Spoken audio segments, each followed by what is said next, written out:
And we talk about big wins, like you correlate like a big payday or whatever else. Like to them, that was earth shattering. That was monumental and life changing. Completely changed your life. I had another one during COVID. I feel like COVID was kind of the displacement for a lot of people. Yeah.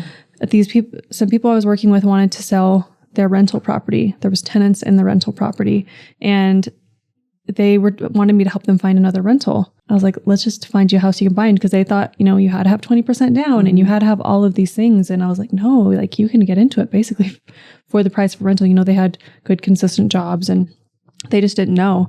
So we sold that rental property, found them a house one street over because they loved their neighborhood. And the house that they found was a pre-foreclosure. So those people were able to get out of it. So I'm like, that's whenever you really feel like it feels good to do that kind of thing, because we can help people find their second, third house all day long. But whenever you go from homeless to buying a house, or from renting your whole life to buying a house, it is life-changing. It is and it's life-changing for your kids generationally. It is surprising how many people don't realize that they can be a homeowner with not traditionally what they think they're going to need. Almost for what the price of a rental is nowadays. Right. Yeah. That's right. Yeah. Yeah, it's expensive to rent. When you need first, last, security deposit, pet deposit, all of these things, can be just as expensive to rent. Right. Yeah. And being wealthy with the big wins is not just about money. In fact, I had a conversation with my oldest daughter on our way to middle school, and we were talking about this just the other day. And we were talking about the difference of financial wealth and then emotional wealth and relationship, having wealthy relationships, and having wealth with your health and all these other things. And this just plays in. I mean, again, I can't reiterate enough. The wins are awesome with financial, right? The financial side, but gosh, just the emotional win that those people had, in their lives, from where they came from to buying a home, that was such a monumental moment for them and has changed their lives. I guarantee it. I mean, I'm sure you've seen it firsthand. So, and the sweetest people, I'm so happy for them, but it's just crazy. And the work that they had to put in before I even stepped in to get involved. Yeah. They just had to have done a lot of work to get themselves to that position. Yeah. Well, that is awesome to hear. In fact, we've got some good friends that I was going to share a little bit about. They've bought and sold 10 times with me over the years, and every time that they do, it's so easy for them, and they make money on their purchases. And it's been one of those things that have just continued to propel them into the next step of life.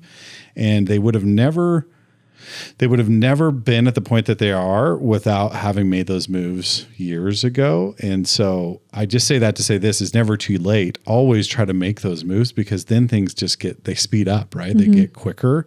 But they've just been consistently. Yeah. And people really discount, slow and steady wins the race. People seem to think if you're going to get rich in real estate, you need to just, buy a bunch of properties. Even having one or two properties and doing well on them or holding them long term, there's a lot of gains that could be made, life-changing gains. I mean, enough that you could really, pay off the primary residence that you're living on if you sold it and be, free of that, or, have enough to turn around to do something else with. You don't have to do $1 million houses to make big, big changes in your financial situation with real estate. Yep. And you've seen that as well. And all of a sudden, like if you have an investment property or something, or your primary residence, and you've been thinking along this channel for many, many years, and all of a sudden an opportunity opens up and you're like, okay, how can I take advantage of this opportunity? And you can look around and you go, oh, I've got this property that I've never thought about selling. All of a sudden I can sell it and roll it into this.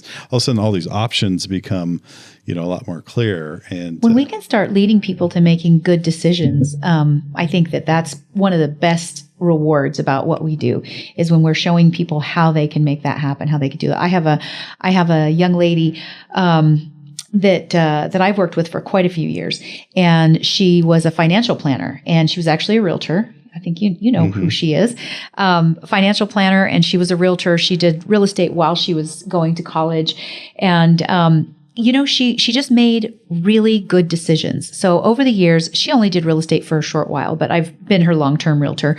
She's made really good decisions.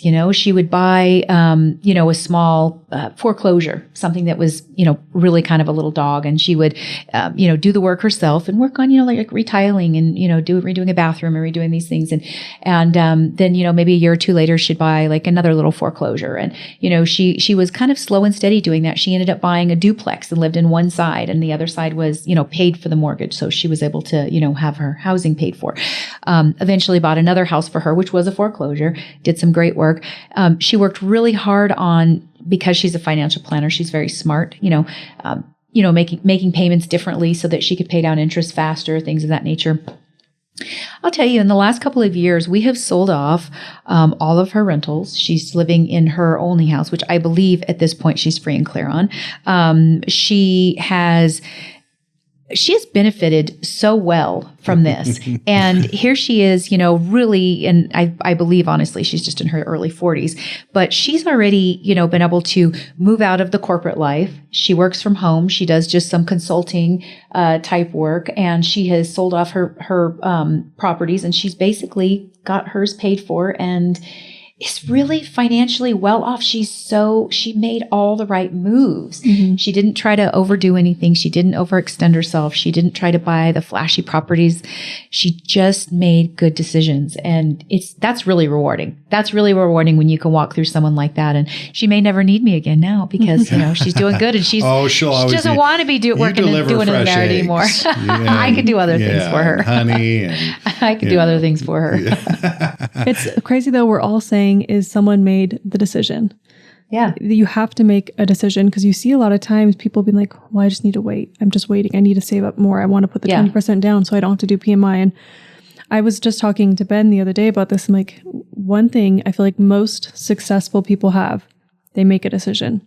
Because if you make a decision quickly, you can pivot and say, oh, this actually isn't working. Let's do something else. And then you make another decision. But if you never get your feet wet, if you never make you the don't decision, have a chance. You're 3 decisions behind the person who already said, oh, I already figured out this doesn't work. Right. Versus you take 6 years to make the decision. And now it's never too late, but you have to just do it. Yeah, sometimes that decision could just be picking up the phone and calling you and saying, hey, I feel like I want to do these things. What do I need to do to get started? Yep. Maybe get started starts that day. Maybe get started just starts with saving, and it's a year down the line. Yeah. But yeah, you're right. You're always going to be a couple decisions behind if you don't just start. Yeah, just make a decision. Mm-hmm. If it's the wrong one, then pivot and make a different one. I think people really overthink, which I think you should put a lot of thought into purchasing something. But you start with, your first house. You make a good decision, and maybe 2 years later you sell it and you buy a little bit bigger house, or you keep that one as your investment property or something. And then just slowly making these decisions helps you be able to make bigger and faster decisions than if you are just waiting because you want to buy your dream house for your first house. Right. And house prices just keep going up, and that dream just keeps getting pushed further and further. Right. And that's not to say jump in and make a quick decision and force that piece to work, because I'm big if it's not working, you probably shouldn't force it to work. Right.